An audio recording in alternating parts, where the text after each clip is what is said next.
have that instinct automatically? Because remember, some of this stuff is genetic. They either have it or they don't, right? This is what it's all about, people. Attack the boy! He must know that I'm in the dog fight with him. I'm next to him side by side. We have a bond that's unbreakable.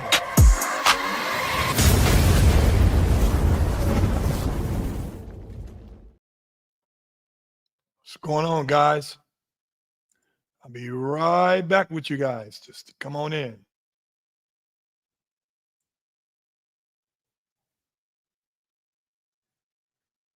Come on in. Come on in. 2 minutes. 1 minute. Go.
Hey guys, I'm here.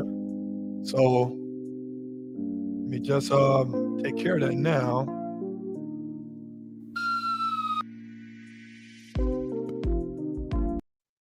So, boom! I sound like Tiger Fitness.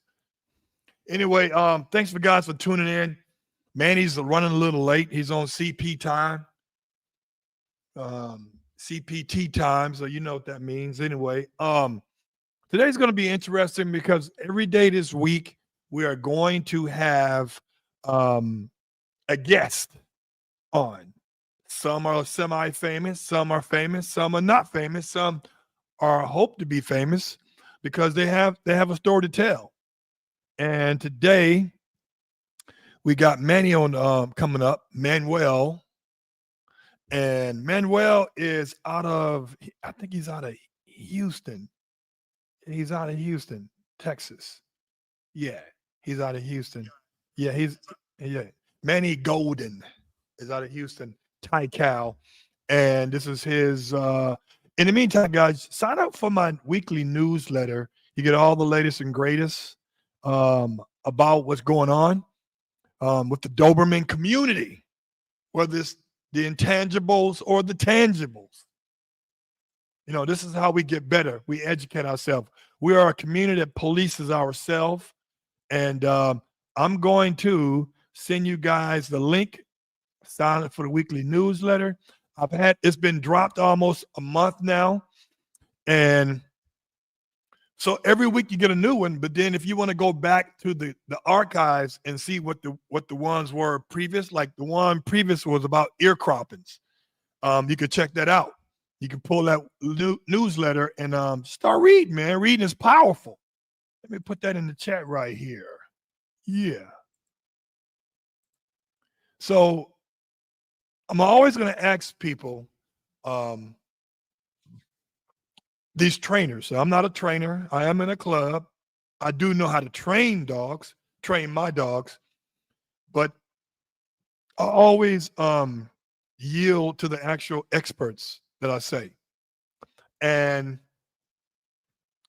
I'm always intrigued on how they are they truthful with their client in regards to the type of dog that their client is bringing to them. Usually their client is bringing them, oh, his dad is a police dog and his mom is a Shih Tzu 3 dog, and this boy, he's vicious behind the gate. Yeah, behind the gate where he know it's safe. So we're going to talk to trainers, and I think there has to be something said about transparency. Like are they telling the people truthfully, like, yo, your dog don't have what it takes? Does it? Does it not? Are you going to try to bring out the best in that dog? And you know, as the trainer, the dog is capped out, plateaued. I mean, it's because if you don't, as a trainer, then you're doing a thing called sandbagging. Sandbagging leads to complaints. Sandbag leads to, a disgruntled client. You got to be, as a trainer. Listen, we know that this training game is a hard profession, and it's almost it's ideally just like personal training a client, where you're personally training the client, but you don't have a client for life, because your job is to train the client, and what they've learned, whether it was in person or via the internet, is to take it and learn and grow with it. And these canine trainers, a lot of them, not all, but a lot of them, they tend to like what would take 6 months, what would take 3 months, takes 6 months. What would take 1 month takes 3 months. And we gotta be truthful. And if you're into this dog game and you are trying to get a protection dog, don't know why you want a personal protection dog, but listen, People have guns, don't know why they need a gun, but they have one. So if you're looking for a personal protection dog, you're gonna go through a few trainers. That's just the way it is. You're gonna interview one, you're gonna train with one, then you see how the other one's dog is progressing. You want to jump ship and go to the other one. And I'm gonna tell you, trainers take that shit personal. I don't care what they say to you, but from my experience, from what I've seen up close and personal, they have a problem with you going to another trainer or the trainer before them. They say, you should have brought them to me first. You should have brought them to me first. And I'm like, well, I didn't know you first. And then when you take the dog and go to somebody else after you've been with that trainer, he's butthurt.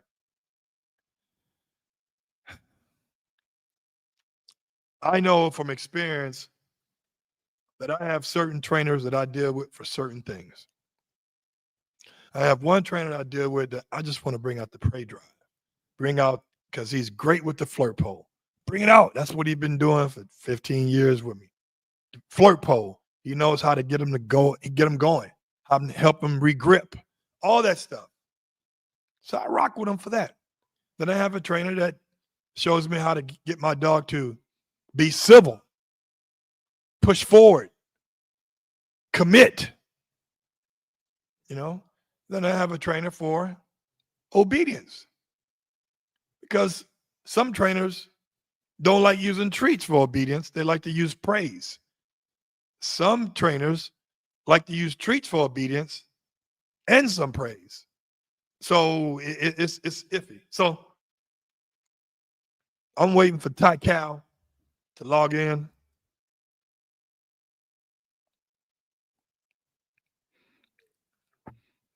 Tomorrow's show is going to be dope as hell. I'm going to have a friend of mine, I call him a friend, Flex Wheeler, the former bodybuilder that's probably one of the most known bodybuilders in the world, that to me personally should have won a few of those titles, that he was competing against Ronnie Coleman. Definitely Flex was more conditioned, had more symmetry, but they didn't give it to him. You know, politics plays a role in that game. Thank you, my man. Thank you. It won't be no 2-hour show like my man over there, but it's gonna be cracking. Got my man Terry in the house. Let's get it in here going. Devon 8431. So let's do it. So my goal is for you guys to be engaged as well. As soon as Manny comes online, I got a list of questions. A whole bunch of lists. So this is how I do things. I don't have questions written down, but as I'm talking to you, I'm going to hit on some points. And those are the points that I want to talk about as we're discussing. I have questions, and that's how I usually do it. Let me see here. I call that a safe win because the judges would have gotten the shit for not picking them. It's a safe win. I'm going to tell you what happened. So I did my research. As soon as it was the Mr. Olympia, as soon as Ronnie signed with Joe Weider, he signed with Joe Weider before competition. And as soon as he signed, guess who started winning? Ronnie Coleman. So obviously, Joe Weider is a major player in the Mr. Olympia trial. And so they had to give it to him. I mean, even like simple things like, you know, Flex has a six-pack that is truly defined. Ronnie was not as, you guys would say, peeled. He was not as conditioned as Flex. Flex had the fish gills going, the obliques. It was just, everything was dialed in, and they give it to him. I was like, they give it to Ronnie. I mean, Ronnie good, but Ronnie wasn't great. Not those 2 times they competed against each other. So I'm gonna pop that off when we talk to Flex tomorrow. Then we're gonna have my man over there, Garrett Wing at American Standard K9. I asked him when he come on. Now, I got questions for him. Asked him when he come on. He agreed. Like, yeah, man, no problem. And we're gonna talk about, and a lot of times people, guys, you're seeing them all the time. People are going on playing with these big ass fucking dogs, slapping service dog stickers on their damn harness, and there's no recourse because there's no certification that you have to get through any city government, county government, state government, or federal government to say this dog is not a service dog. And it's bananas because I got questions to ask because he took a Connie Corso on the plane, not a puppy, but a grown one. So I got some questions to ask about that. That's going to be Thursday. Got some real good trainer questions that all you guys should know. And I always say this at some point or another, that I've taken all the L's. I made all the mistakes. So you don't have to. And I will tell you those mistakes that I made. And that's how we learn from each other. I had the pleasure of having Larry on. And I don't want to talk too much about it because I'm beating a dead horse. Larry, I call Larry plant-based because his name of his kennel is called Plant Rottweilers. I appreciate him for coming on and speaking his side of the story. And there's, you know, hey man, there's something to learn from that. You know, number one, get a contract. So are you getting ready, Manny? I can't hear you though, but yeah. No, okay. I'm about to bring you in. You got your Teddy Riley shit all dialed in, huh? All right, man. Here we go, brother. Yo. Hey, what's up, baby? What's up, man? What's up? What's going on? Good. Hey, listen. Let me know if I have this correct here. I'm putting this in here where people can see your stuff. Okay. So how about this right here? How does that look? Yep. Ty Cal K9, yes, sir. Boom. Yep. And now, question. Thanks for coming on. I appreciate you. You know, this is gonna be dope. Some of the people who log in, they're gonna want to. I wish you could have logged into your Facebook account too. That way, people can see you live on mine. But we'll do that later. Oh, okay. Yeah. Next, see, StreamYard so cool that when I send you the link, if you had a chance, you could go live on 2 platforms on yours for free, while your people watch you while my people watch me. Damn, that is tough. That's cool. Yeah, I had never even heard of this before. Oh man, it's way better. They got some more. They got other like Streamlabs and all that. But that Streamlab, that shit is so difficult, man. I'm technically challenged. This shit right here is so like user friendly, bro. So I'm like, right now we're live on my Instagram, my Spotify, this thing called Twitch. Man, that's awesome. And you know, I only use IG really, so yeah, that would have been dope to put it on my IG, but it's no way I could do it, huh? You would have to like sign up for the account for free. Yeah. This is gonna be listed for good on YouTube. Okay. And then in the interim, I'm gonna take the YouTube video and create reels. So that's gonna draw them towards the boom.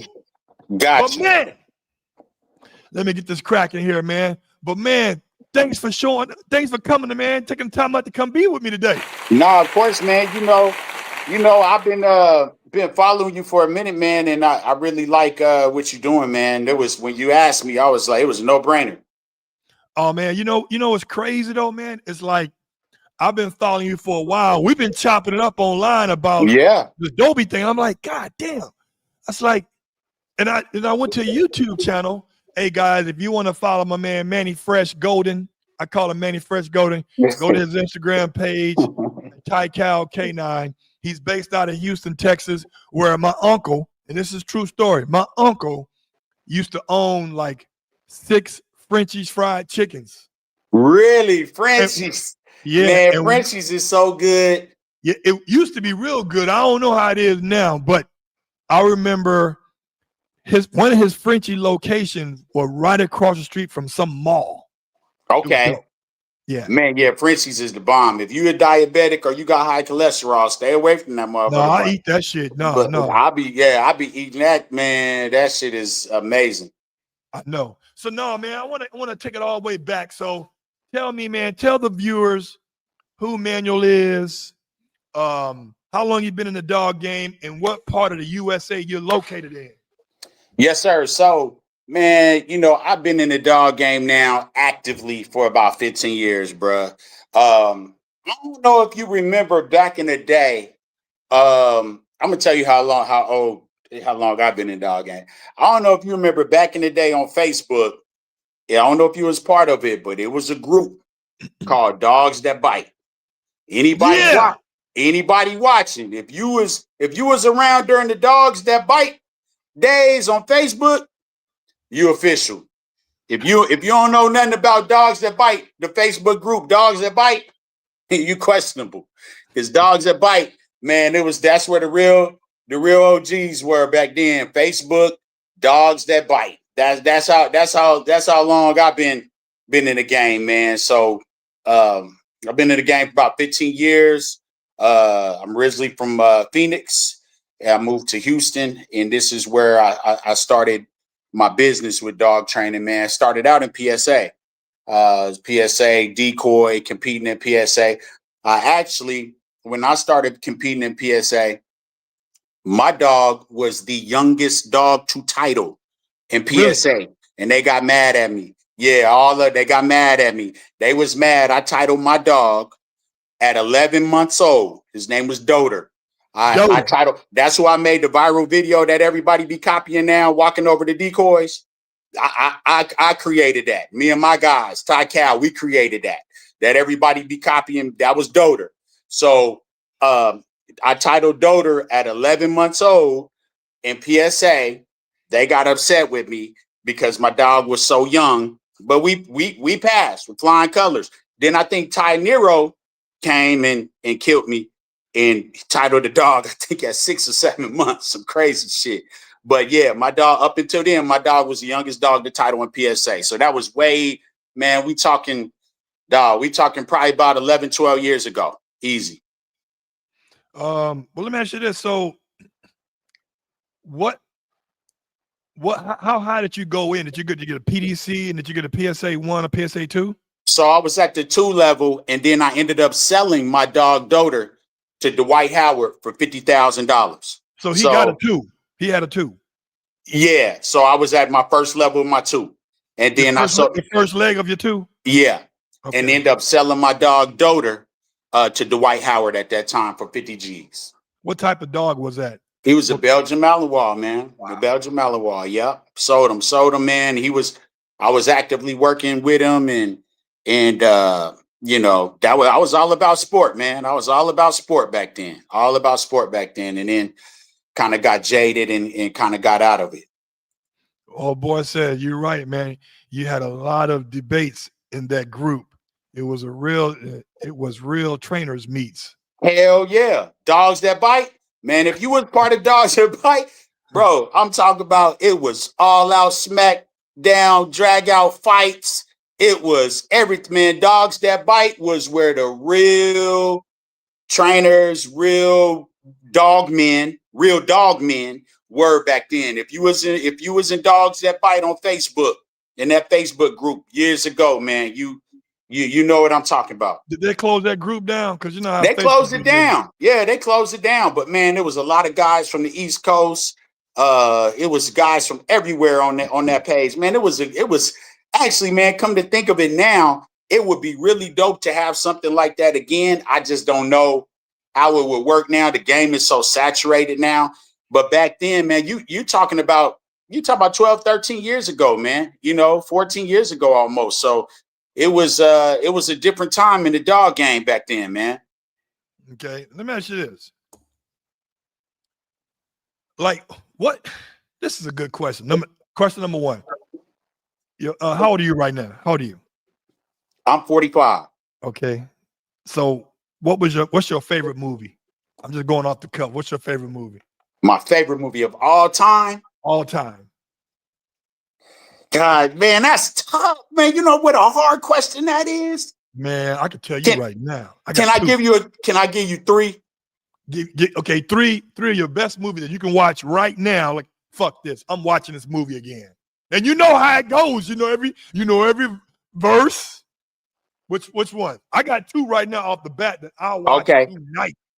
I'm gonna say Last Dragon. Okay. Last Dragon. The Revenant with Leonardo DiCaprio. Okay. And Purple Rain. Okay, now you get me a little bit now. So that's hey, Purple Rain's a little zesty for me, dog. Hey, that's my favorite movie. That's one of my favorite movies, man. That's my favorite artist. I know Purple Rain word for word by heart, bro. Word for word. I'm gonna give you two. You ready? Yep. Gladiator. Oh, fire. Right.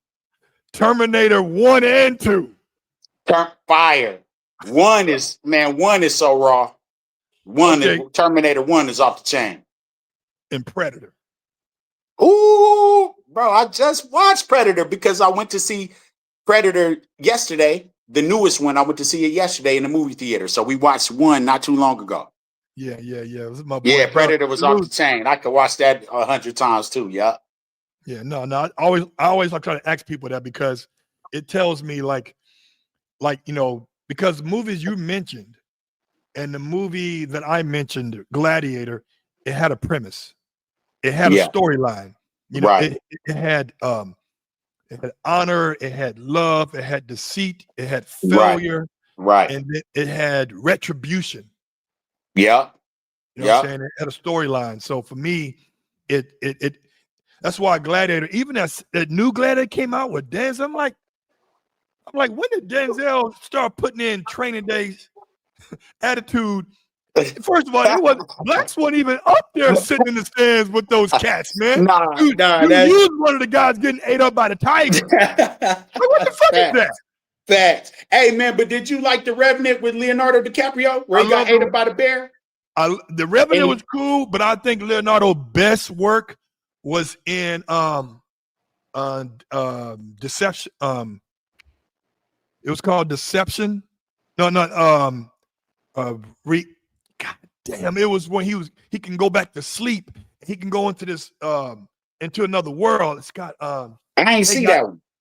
Oh my God, hold on, man. I gotta look this shit up. Yeah, I didn't see that one. But The Revenant to me had John Hardy in it too. Okay. The Revenant to me, man, was unbelievable because first of all, they filmed it in all real elements. So when he was cold, he was really cold. Like when he cut the guts out of that horse and had to sleep inside of it, man, that was some cold shit. Like, and then just for him to get ate up by that bear, they leave him for dead. They left him for dead, buried him, and he came out the grave crawling, man, and made it all the way back for that revenge. Yeah, that was the one. Yeah, The Revenant was dope. Yeah, that was the one. The one he played, man, I don't know. I'm getting old, bro. But the one he played, the Wolf of Wall Street, that was dope. That was fire. That was fire. Man, he played good in Django. Oh yeah, God. Yeah. Man, but the one I'm talking about that was the dope one. It was called damn, he played with John Hardy, man, in that movie, man. Inception, yeah. You gotta Inception. watch that. Yeah, I heard of Inception. You gotta watch that, dog. Yeah, I started watching, but I never finished. I gotta watch that. It's long, but that shit is cracking. Like people are going to sleep and they're going in their dreams, taking a combination lock numbers and all that shit, man. I gotta watch that. I never seen it. All right, so off on a tangent, but that was good shit. So let me ask you a question. Like, What's your breed of choice, man? When you want to have a demo dog, a dog of your own, you're showing clients. What's your breed of choice? For me, man, I really like herders, man. I really like herders. I've always been a herder guy. So for me, I like the Malinois, but I just like a good dog. But for me, if it's my dog, if I had to choose one, I like a herder. Like a bull herder? No, no, Like just what? a regular strong Malinois, KMPV, MBBK lines. A strong working Malinois is or Dutchie. I like the herders. You know, Stan over there at Iron Shark Canine out in Dallas, Stan Not has a Australian Shepherd or a Border Collie. You know, okay. he used that for like obedience, protection work, and it's dialed in, dog. He's dialed in. Yeah, Stan at Iron That's Shark tough. Canine. Yeah, That's that's real. tough, man. There's something about them herder breeds, man. It's just that desire, that desire to work, man, is something that's so genetically, in them, man. I fuck with those herders. You don't think the Dogo Argentos would be good? They're hunting dogs, all right? They're hunting dogs. They hunting dogs. For me, um, they got a little edge of a defense. They got a nice little defensive edge to them, man. So for me, and even with protect as them for a protection dog, I will use them for a guard dog. You see what I'm Yeah, saying? Because there's a difference. I will use them more for a guard dog than for like a protection dog. You know what I'm saying? yeah, But yeah. but I like them. But obedience wise, for client stuff, you want to show some nice all that. So with Dogo, I don't really see them doing that in a flashy way. But not to say that they can't do the obedience, but I don't see it as a good demo dog. You know what, man? For me, it's like the Malinois is becoming so goddamn popular. It's like they popping up Too popular. everywhere. Too popular. Too popular. You Even know in what else? even regular households, it's like, do this woman who's a soccer mom realize that this Mally is on that threshold of like they they gotta be they spinning their crates, they gotta be doing something. I'm like, do they know? Like, why are you getting the Listen, dog? 100%, man. And unfortunately, whenever you have a breed and they start putting it in movies and shit like that, um, brother, they gonna gain popularity, and it's unfortunate, for the wrong reasons. Another dog that's gained a tremendous amount of popularity right now, and it's very unfortunate, and is becoming ruined as a trainer. I don't know if the other trainers out there that's watching. I don't know if you've been getting them, but cane corsos. Oh my god. The Cane Corso, man, the Cane Corso is become so watered down and saturated. I told somebody the other day, the Cane Corso is the new Frenchie. The Cane Yeah, Corso is the new Frenchie that because is the true. wrong people get a hold of it, and you got breeding on top of breeding on top of breeding. Now, when dogs come in my facility, man, I almost hate to see a Cane Corso come in because you don't know where he's going to be at mentally as far as nerves. What I'm seeing a lot of them with poor nerves, bred with poor nerves. You got this 105-pound dog pissing everywhere, hair standing up on his back. He nervous, worried. Like in this, man, and then you might have a full-grown male, he might be 80 pounds. Then you might have a full-grown Cane Corso male, he might be 120, and they just so all over the place, temperament-wise, they all over the place, structure-wise, it's just, yeah, somebody said Cane Corso rears. Yeah, but they just, man, I don't know, man. You better find you a really good breeder if you're looking for a Cane Corso these days, brother, because it's tough to find a real one. It's tough to find a real one. It's just saturated and watered down, man. You right. I think, are the Cane Corsos recognized in AKC now? I think they are. Yeah, they are. I wouldn't They be are. surprised if they. I would be surprised if they aren't because as commonplace as they are, I'm sure Yeah, they they are. are. And you know what's crazy, man? I'm talking about over 25 years ago, man. Me and my partners was messing with Corsos. before anybody even knew what they were. But it was a whole different dog back then. As just like the pits, just like the Pressers, just like the Rottweilers. Bro, back then, 25 years ago plus, those were a whole different dog than what you see now. Yeah, there were dogs not to be fucked with. Yeah, if you saw a Cane Corso 25 years ago, you would be impressed. Now, bro, it's hard to find a good one. Hard to find a good one. This is John from New Jersey has probably the best working. Wow, that's keyword. You see that keyword working. Working, yeah, and that's rare. That's rare for a Corso these days, brother. Working, that's rare. That's rare. It's rare you're gonna see a Corso these days go downfield. And that's the other thing. A lot of these people be using these breeds, going downfield, all that. They not for that. They're not for that. They're not about that life. They don't really want to do that.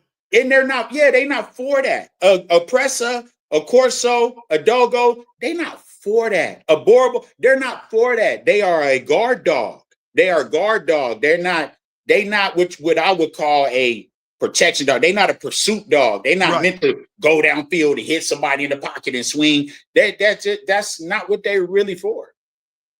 You know what? What's crazy is that the Doberman and I would say the Doberman, because I'm an expert in that shit. That shit has been so, like, they're breeding for the phenotype. They're breeding for the look. Yeah. But the fucking genes ain't there in regards to the work. Oh, brother, the Doberman that got the worst fucked over out of almost all the breeds, bro. I already know. You already know, bro. It's so few and far between. You're going to get a good working Doberman, man. That shit like playing the lottery. Dude, they better know somebody like you that know where they at. I'm telling you, because if you don't know where they at, oh, man. I'm telling you right now, like the boys that I keep, they are on probation, bro. Like, yo, you got to prove it. Because I've had some hardcore Dobermans that's committed. Right? They commit. And I'm like, man, I've had some Dobies that, I was like, and I imported. I'm talking about where I spent. So say a breeder in Europe said, okay, the dog is 3,000 euros. Motherfucker, that's about $3,700. Right. Right. The shipping, 2,300 euros. Yeah. About $2,700. Yeah. Yeah. Right. And then depending on where they live, somewhere in Europe, you have to pay for a transporter to take the dog from that house to the air or to the facility now that's 300-400 kilometers. That's another 300-400 euros. You eight G's in. Right. At least. So I'm like, I know this going into the game because I've been importing for 16 years. Right. I was like, okay, it's still a crapshoot. Right. But what I try to do to even the playing field is like both parents, the mama and the daddy, got to have some working shit on their belt. It's got to go back first generation, second and third generation. And I'm talking about level 2s and 3s, man. Some of these titles like ZTP is a breed standard test. Yeah, it has some bite work in it. Yeah, it has some obedience. But no, I want some shit called shits and IGP where the dog opens the fuck up on the field. Right. I mean, he getting pressure. Right. A test. Real test. Yeah. And it's still, there's no guarantee. 100%, bro. You better believe it. You better believe it. So my mission, and it always has been, is that, I want the dog to look aesthetically nice, of course, but I want him to work just as well as he look. Right. 100%. That's why when me and you connected, it was like, shit, man, how did I fuck this up? I'm like, because I would have loved to have put Adobe in your hands. Come on, dog. Man, hey, it ain't too late. I know you fucking with some whack shit out there. Oh, man, what? It ain't too late. It ain't too late. We definitely gonna be doing some business, man, for sure.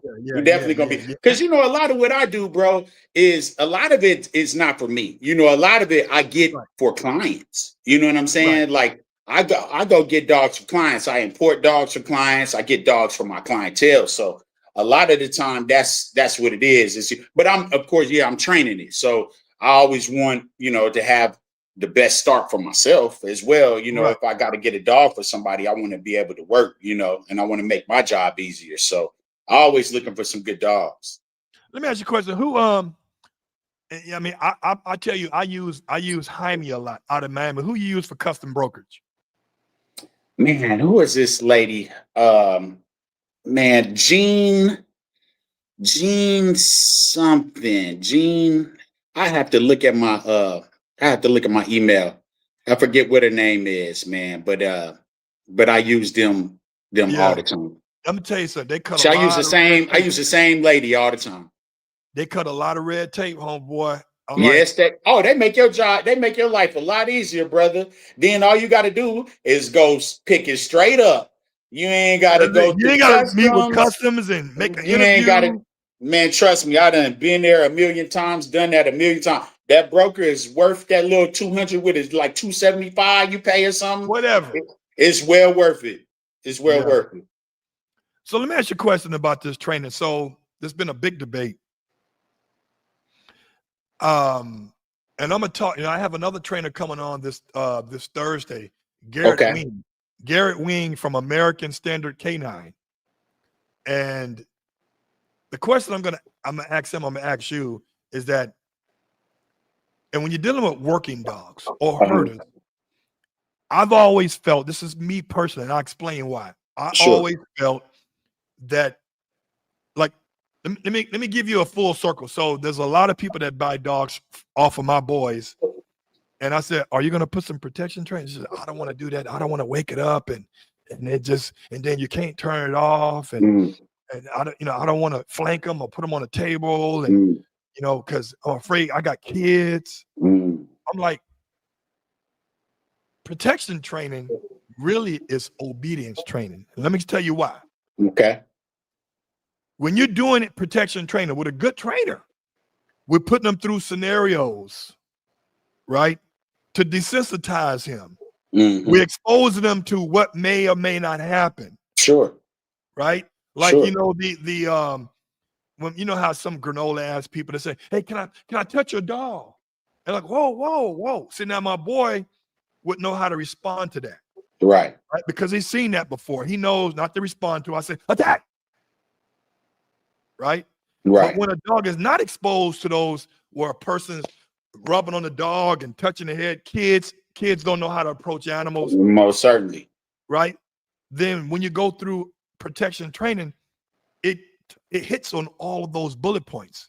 Like when you're doing protection training for IGP, we going through a crowd of people. 7, 8, 12, 30 people. Right. Right? And we put them in a long down. Right. While another dog's on the field. Right? Yeah. And we do it. To me, I really think, because I'm gonna give you an example. And this happened to me 2014, 2015, maybe 2016, 15 or 16. I live in this gated community in Inglewood called the Renaissance. It's right next to, it's houses, but it's gated. And it's right next to what you guys now call that football stadium where the Rams play. I'm going blank, man, but that's where the Rams play now. Okay. Right. And then, but that used to be a racetrack for horses. So now, and I preface by saying I'm in a gated community because nobody can come to my door without being called in. I let you in by the security guard. Right. So you remember that. So now the only people have access to our spot without calling are UPS, FedEx, and the postman. Okay. And then people who also live in the community. Sure. Usually I walk my red boy from the backyard through the house to the front yard. Through the front door. Backyard, through the house to the front door. Okay. Even though this is a gated community of houses, the houses are like right next to each other. So there really ain't no room. Right. Who comes out when I let my boy out? I didn't put him on a leash because I'm not expecting nobody to come to my door. Right. As I'm opening the door, the mailman is coming towards the door. Okay. Black guy. And I've known him for years. What do most postmen do? They run. Oh yeah, What did my boy do? He ran after him. of course. What did I say? It was, and he already had his brevet by then. I said 2 words: Alonzo, couche. Mm-hmm. He went down in the down position while in pursuit.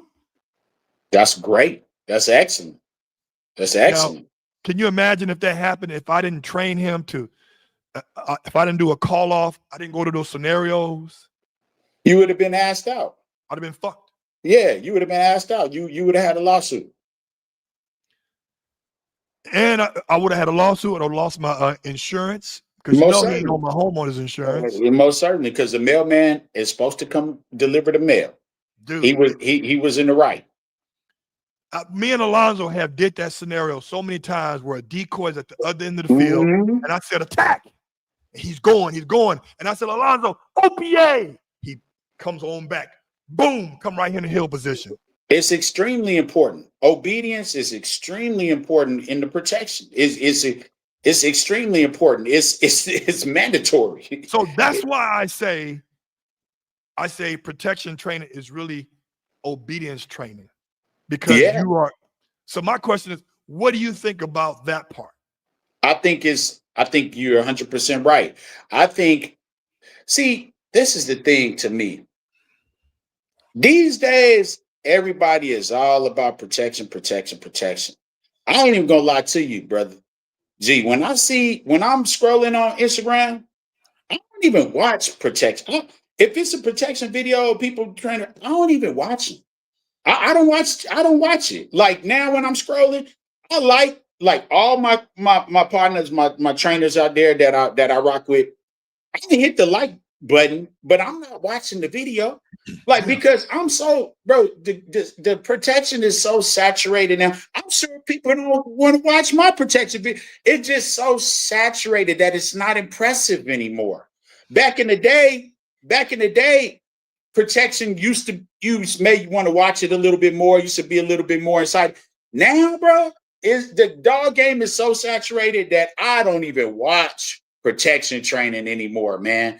I like to watch, like whoever this is. I like to watch obedience. I like to watch some cold ass obedience. That's what shows me that you know how to train dogs. When I see some cold ass obedience. Because I'll be honest with you, I used to have a mentor. My mentor used to pay crackheads to agitate his dogs. Mm-hmm. So you could get a dog to fire up. You could get a dog to bite. You could get a dog. You don't have. Now, don't get me wrong. You do have to have skill as a decoy. Don't say, oh yeah. You have to have skill as a decoy to build a dog.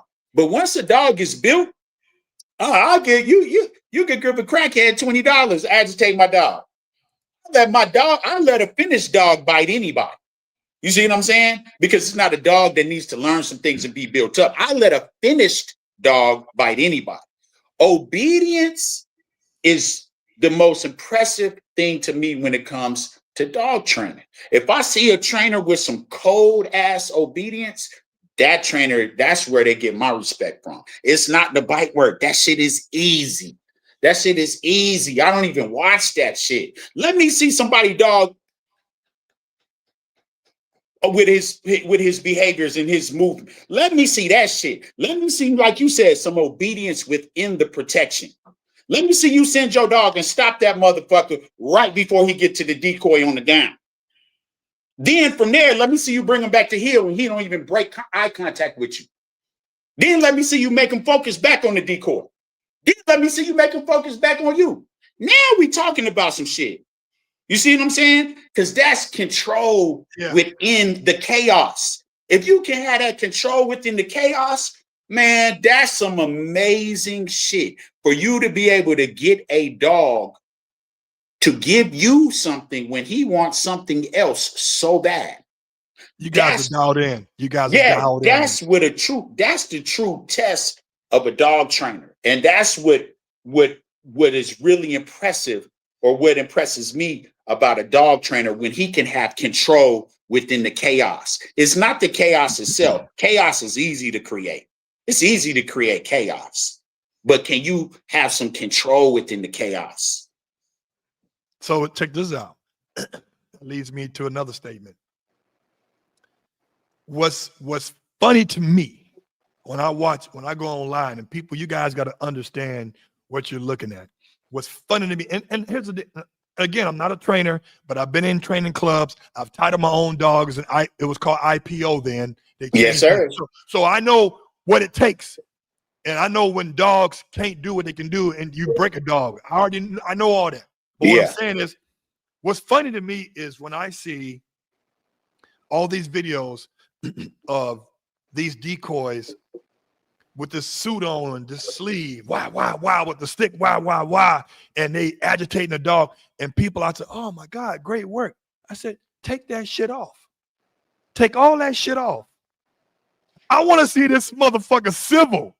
I want to see him commit. And then I start seeing, even with the sleeve and the stick, why? And then the dog backing up. And then you see the person standing behind the dog to keep his ass from scooting back. Yeah.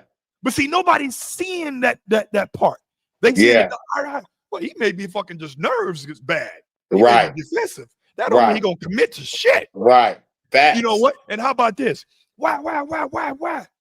He's barking at you, going crazy, foaming at the mouth. Put the sleeve down. Is it going to focus on you, or he's going back to that sleeve? Is he going back to the sleeve? So I'm seeing all of this stuff, right? And it's funny how people are gravitating to that, and they're thinking that that dog is a beast. No, a bad motherfucker. It's not. Yeah. But on the flip side of that, man, I wanted to bring something up.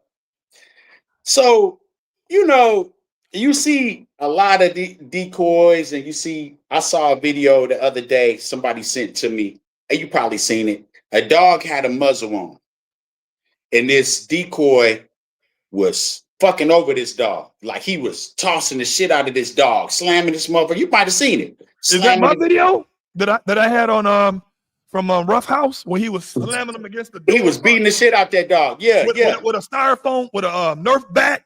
It was a herder. It was a herder, right? He had a muzzle on. It wasn't nothing that I thought was wrong with what he was doing. The test was great, but this is the thing that people get twisted a lot of time. And I like them guys. I like Moju. I like them guys. That was on my video. What you talking about? You saw a video? That's me, dog. I didn't know that was you. Yeah. Okay, but I like them youngsters. They out there doing some shit. Yeah. But what I say too is, it's too many people, it's too many decoys and shit out here trying to be Mr. Big Billy Bully Badass. And they fucking over and ruining a lot of dogs because of the pressure.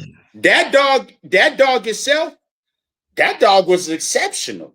He was an exceptional dog. That all it showed me was that was an exceptional dog. But had that dog stopped fighting after 3 minutes of getting his ass whipped, would you say that would make that dog a bad dog? It may do two things. It may shut him down. Yeah, but I'm saying, would that make that dog a bad dog? I wouldn't think so. Of course not. Because this is the thing. Yeah, he fighting the motherfucker that hard, but that motherfucker got a muzzle on. Right. It's not even an even fight. It's not an even fight. This is what I'm trying to tell you. These motherfuckers is so tough. All you decoys out there so tough. I'll fight that motherfucker. I want to see you fight that nigga. Yeah. Motherfucker. Because of course, bro, I don't give a fuck what dog you put in front of me. And I say this right here, right now. If I got on the motherfucking suit, I will break any motherfucking dog you put in front of me. I'm going to break his ass eventually.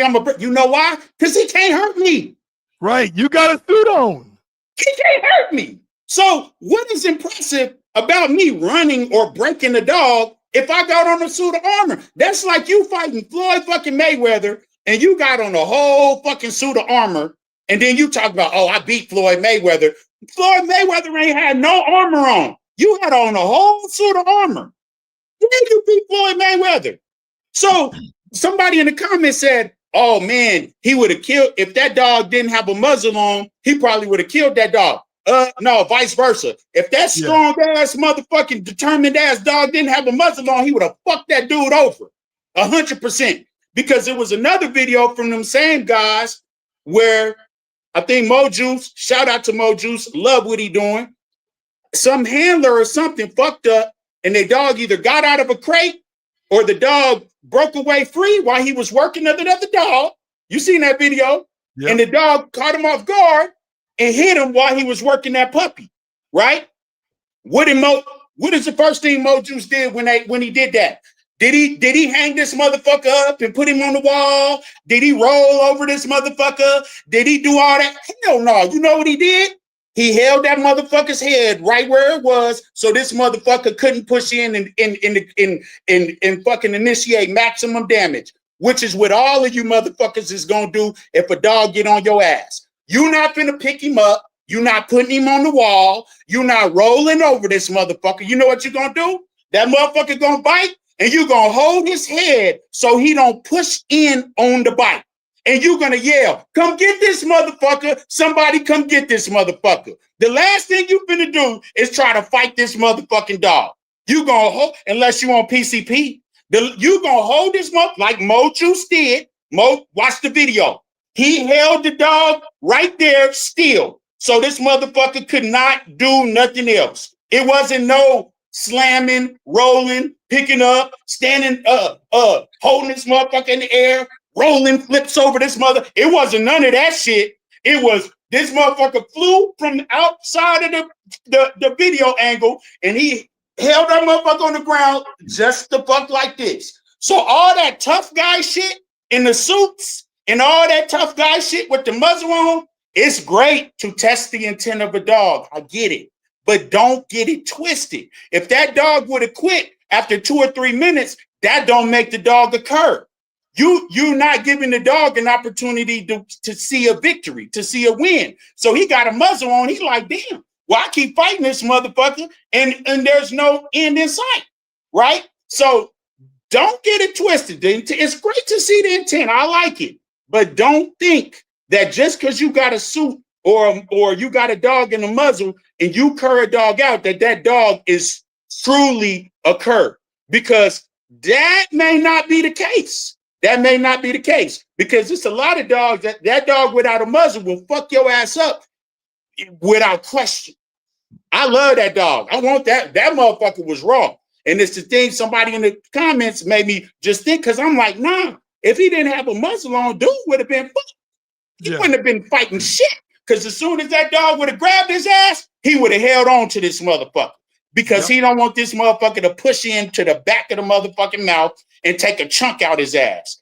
And that's exactly what you're going to do. You're going to hold that motherfucker right there and you're going to holler. And that's all the fuck you're going to do. It ain't going to be no flips. It ain't going to be no hanging up on the wall. It ain't going to be none of that shit. So just keep it a buck. Let's keep it a buck. So let me ask you this.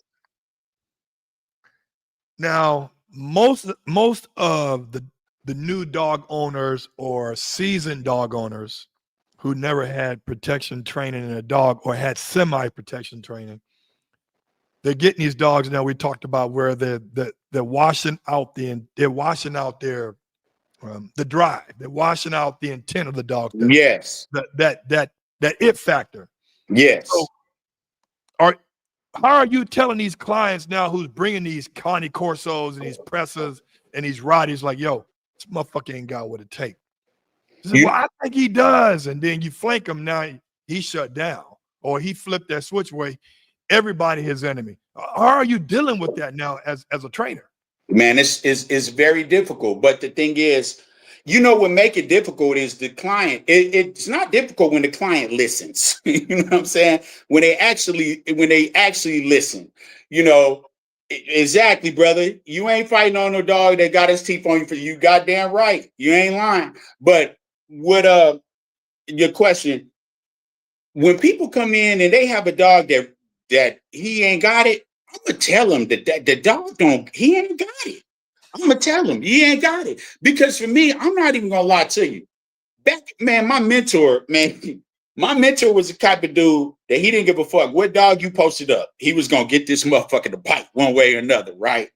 But I quickly learned that nah, because if I gotta go to this motherfucker and flank him to get him to bite, I've learned that if this motherfucker has a way out, he gonna take the way out. Yeah, I can go up and flank him because we got him posted up, we got him tied back. He can't go nowhere. You see what I'm saying? But I've learned we're real true protection, dog. If you gotta go do all that to get this motherfucker to come out, more than times than not, if he can flee, he is going to flee. If I have to go flank this motherfucker just to get a rise out of him, you see what I'm saying? He only coming out at me because he ain't got nowhere to go.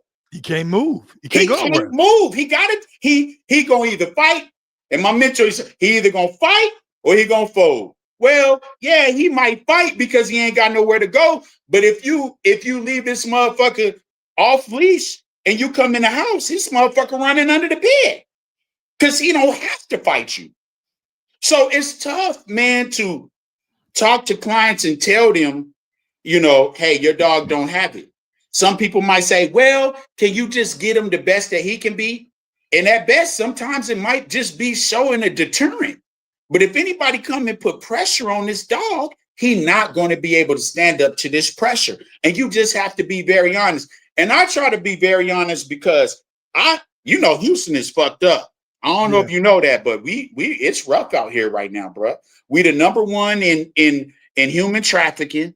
You know, the crime is at an all-time high. It's unbelievable, man. And so if somebody happened to break in one of my clients' house and they dog run into the bed, I don't want them coming back to me like, hey, well, we did protection training and he ran under the bed. Like, I told you your dog didn't have it.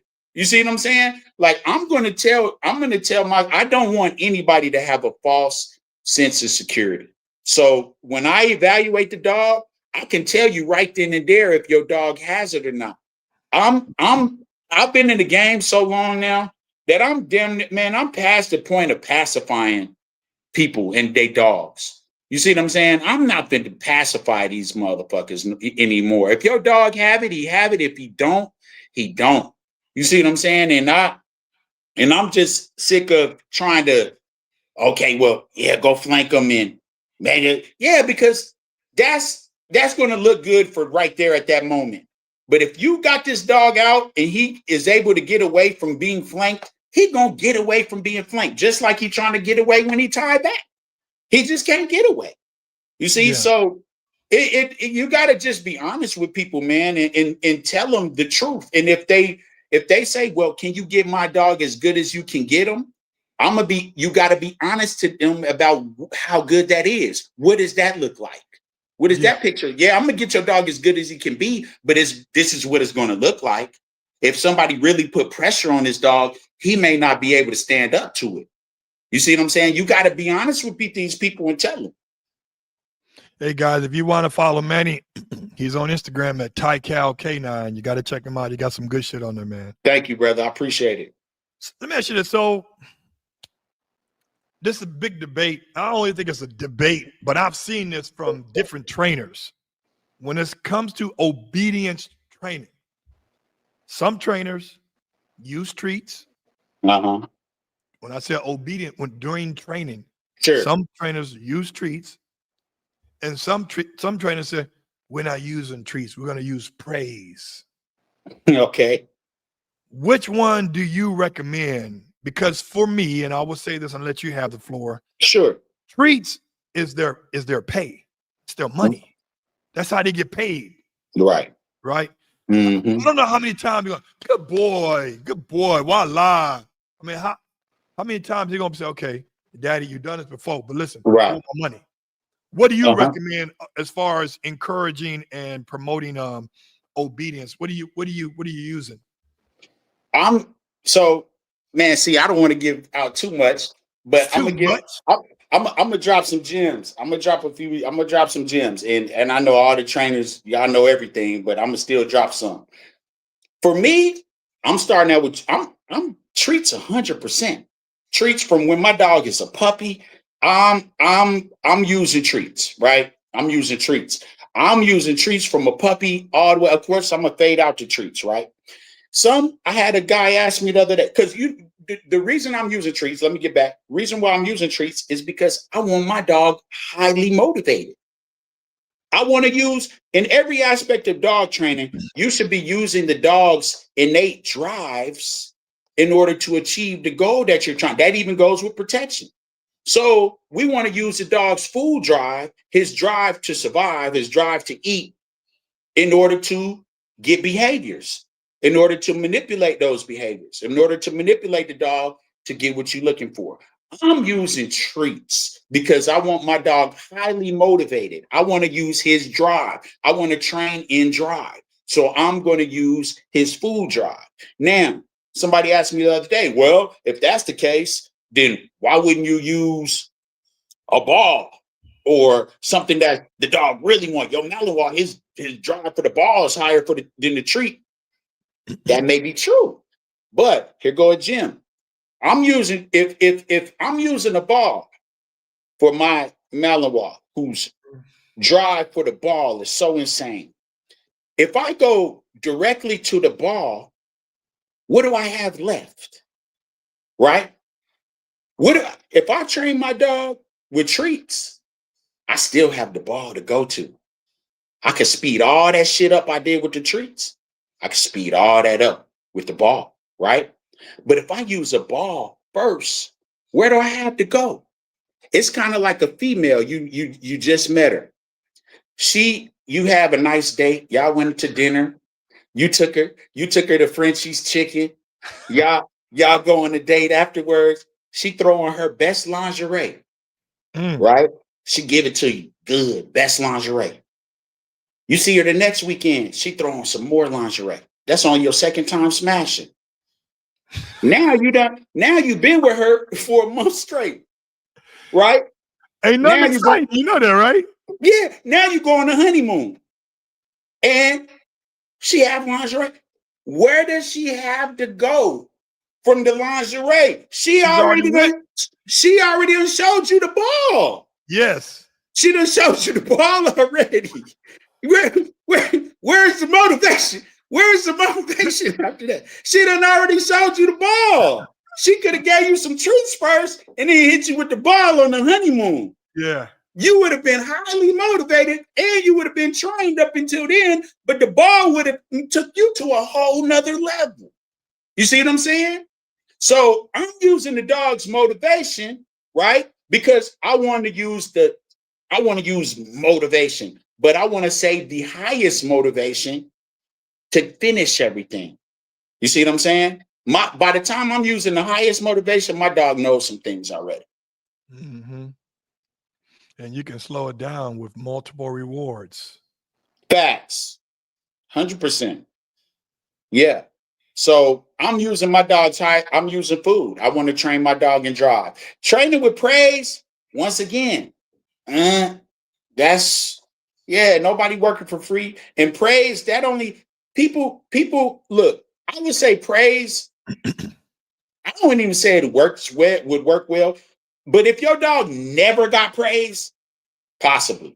But people have such a habit of praising their dog.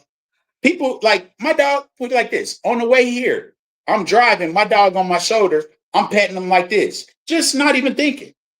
That's praise. My dog loved that.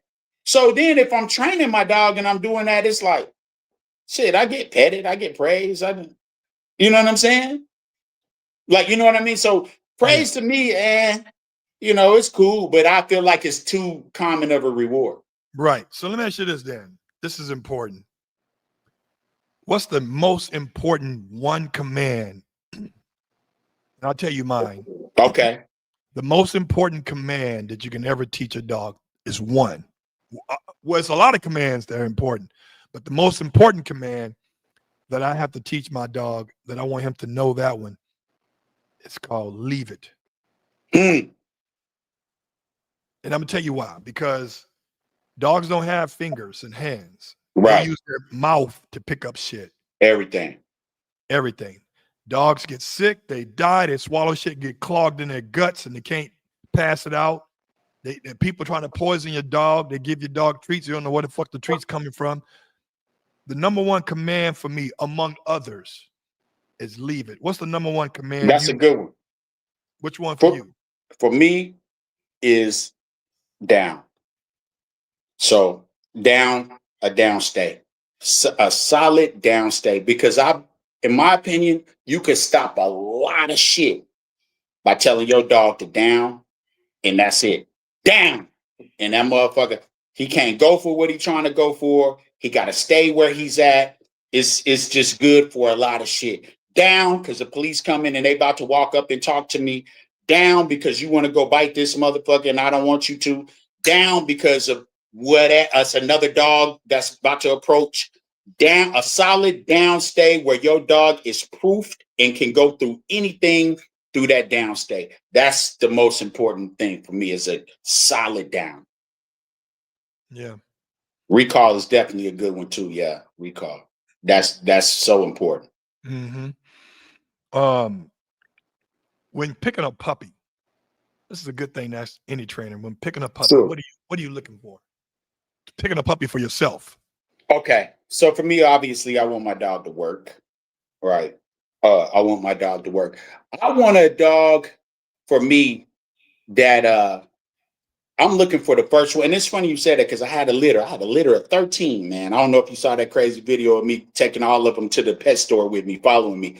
But I had a litter of 13. Yeah, I did. You went to, then they walk your ass up out and say, "You can't do this." Nah, they didn't. They wasn't even tripping. They actually showed me love, man. It was pretty dope. Is it on Instagram? Is it on Instagram? I took all 13 of them motherfuckers with me. I'm finna go right now and show my people. So check it out. I took them all off leash. Took them all off. I saw that you had like 13 little motherfuckers following you. 13 little alligators following me, man. Let me see. Is this one right here? So where is it at? Let's see. All right, so go down. Hold on. Let me go down. Hold on. Let me get to the screen. Yeah. Let's see. Right there. In blue shirt. Blue shirt. Yeah. Right here. Yeah. Yeah, that video right there, man. Hey, let me tell you. That experience. Look, I pulled out all 13 of them little bastards, and we went into the pet store. All 13 of them little motherfuckers. You talk about it. I had to run because they was trying to eat my ass up in the parking lot. Yep. Yeah, man. Took all of them in there. They was on my ass. So what I look for is, like, I do silly shit like this. You know, I try to take my dogs in different. See, and people get upset with me. Well, they don't get upset, but they, sometimes people, they got to be patient, because for me, I'm not letting people just come choose their puppy right away, because I want to do things like this, and I want to choose, you see, because I want to see how my dogs are going to respond, to situations like this. This is what helps me pick the dog I want, things like this, right? So I'm looking for the dog that's always the first one to go in, like the first one that want to come in the store, or the first one that wants to run up to somebody, or the first one that, he might jump up on the shelf or do, you know what I mean? I'm looking for the dog that he just don't give a damn about any environmental stress at all. So I'm looking for that first and foremost. I want a dog who's not worried about shit.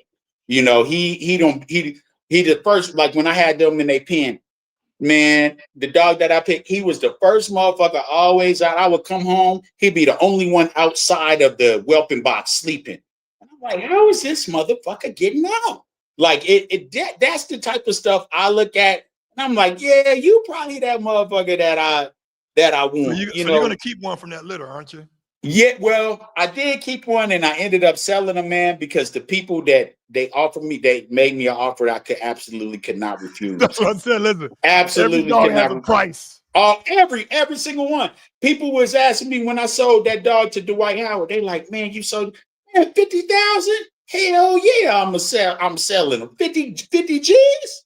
Yes, I wouldn't sell my dog for 100,000. Well, you was a Shit. dumb motherfucker then. Listen, If you wouldn't sell your I interviewed a guy. He has 5 male Rotties. He said, "Man, I wouldn't sell my dog. They offer me $1 million." I said, "Listen, they had this one guy on TV online talking about he had a Presa Canera, and they said he refused. He rejected $250,000. I looked at my wife. I said, $250,000. I said, shit. I was like, which one he wants? So you can have. I don't give a shit because that's life changing money." Shit, I get that motherfucker a bath so good and get him ready to go to you for $250,000. I'm gonna come tell you all his commands and everything because I'm gonna check in on you. How you doing? Goddamn right, 250,000. Man, come on, man. I bet because your dog, where he gonna live? Your oppressor. He gonna live for 12, 13 years. But he's gonna live a good life when somebody pay that kind of money. 100%. And then that 250,000, that's life changing. You got to look at your family. Matter of fact, the 50,000 that Dwight Howard bought my PSA dog for $50,000. I took that 50,000. That's how I got my facility. That changed my life forever. Yeah. Versus, and guess what? That same dog would have been dead right now. Mm-hmm. You see what I'm saying? That changed my whole life. It changed my whole life. That 50,000 changed my whole life. So yeah, I appreciate it. So so guys, if you guys want to follow Manuel Golden, you go to Tycal K9 on Instagram. You on Facebook too? No, I don't have Facebook. You got a website? Yeah, www.tycalk9.com. All right. You on TikTok? You got to get on TikTok. I just got on TikTok not even a year ago. I'm just learning and getting on TikTok. You got to make it. You got to make it. Man, I want to say, man, thanks for coming on the show. It was a long time coming. Long time. It was great. And we're going to get you Adobe. And I'm talking about, I got a hot ass litter dropping in January 1st. Hey, mark my word. I want one.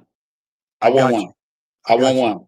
And look for some fire ass OB because that's what I'm about right now is OB. I love bite work, and I used to be a bite work fanatic, but now for me, I guess the older I get, I'm starting to look for that OB, man. I want some flashy OB.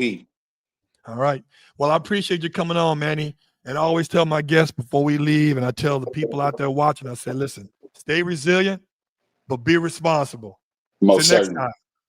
Thank you, brother. I appreciate it. Peace.